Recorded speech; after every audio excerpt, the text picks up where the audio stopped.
Hi there. It's time to listen to yet another adventure of Big Paw and Little Paw.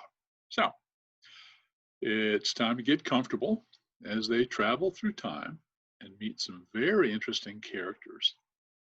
Be sure to remember now that we're talking about friendships. The friendship between Big Paw and Little Paw, as well as the problems that they have with the characters that they may meet. So I want you to be sure to listen up very carefully to see what good friends they are and what friends do for each other. This story is called The Cave.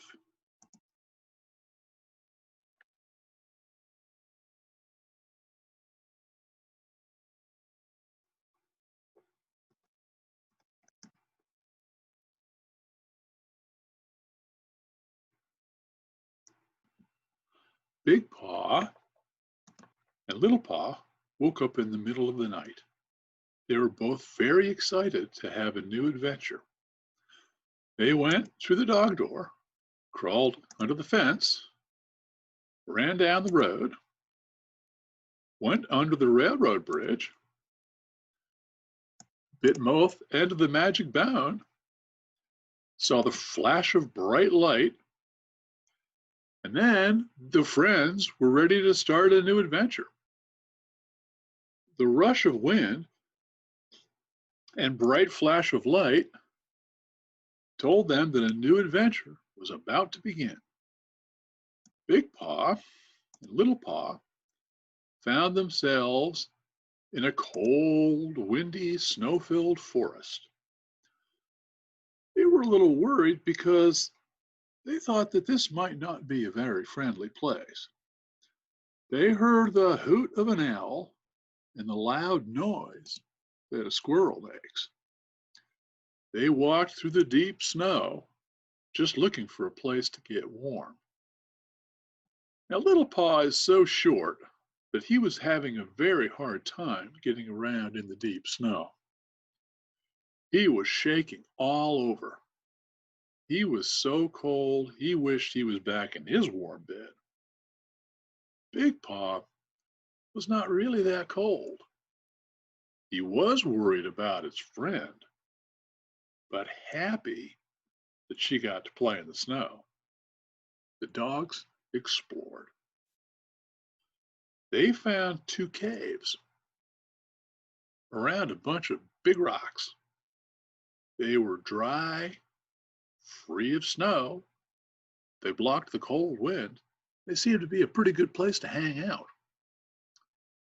Little Paw was cold and wished he had his regular place to lie down, as well as his comfortable blanket.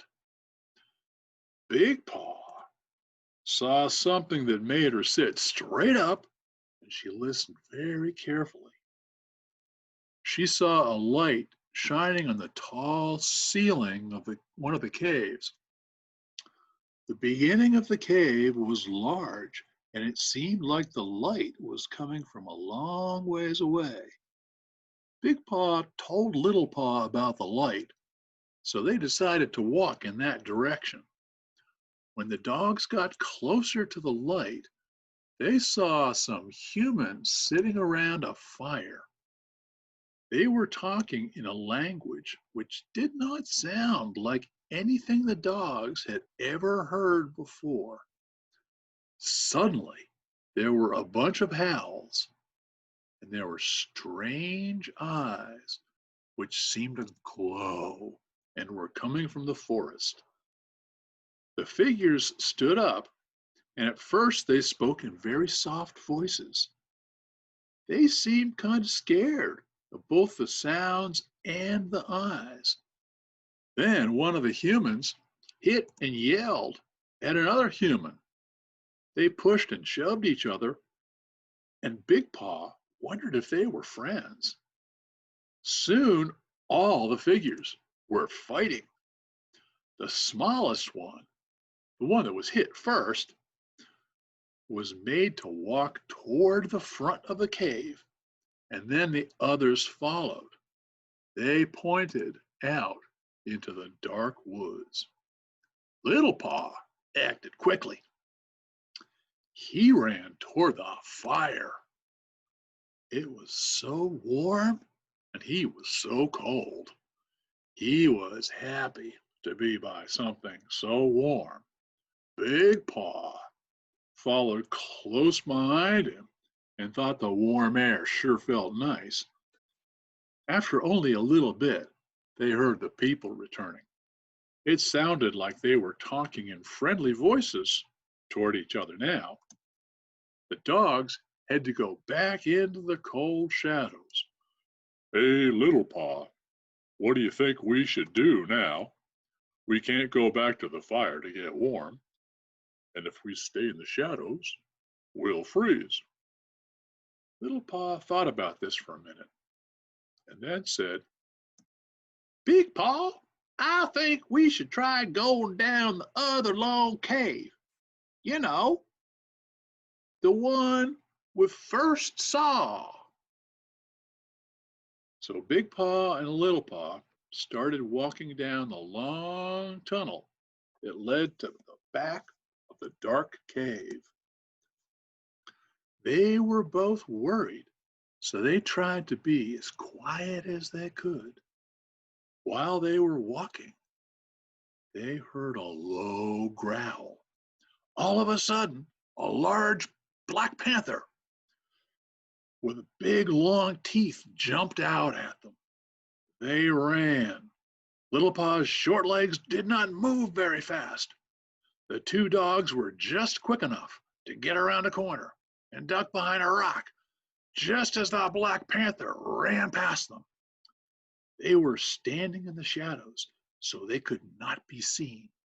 Little Paw was cold, so he was shaking all over.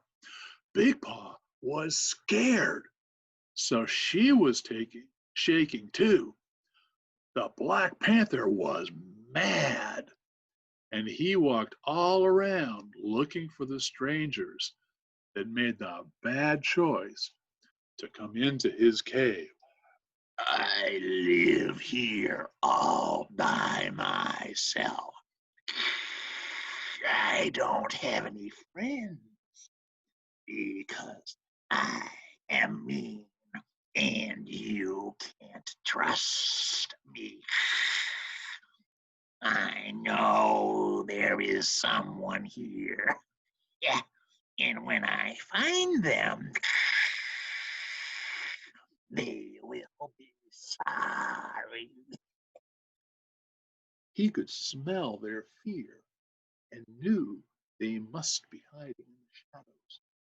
He was getting frustrated that he could not find them, which only made him madder. Big Paw and Little Paw were very afraid the panther would find them. Little Paw kicked something with his foot, which was on the ground behind the wall where they were standing. Bones. He looked down and saw they were standing on a large pile of bones. One of those bones had two red ends, just like the one under the bridge. They were so happy to see the bone, they gave each other a big hug, as friends often will do. They bit the ends of the bone at the same time, felt a rush of wind, and saw a bright flash of light, and found themselves under the bridge. Little Paw and Big Paw ran home.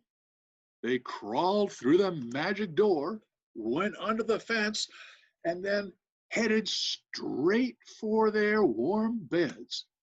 They went to sleep with a very happy look on their faces.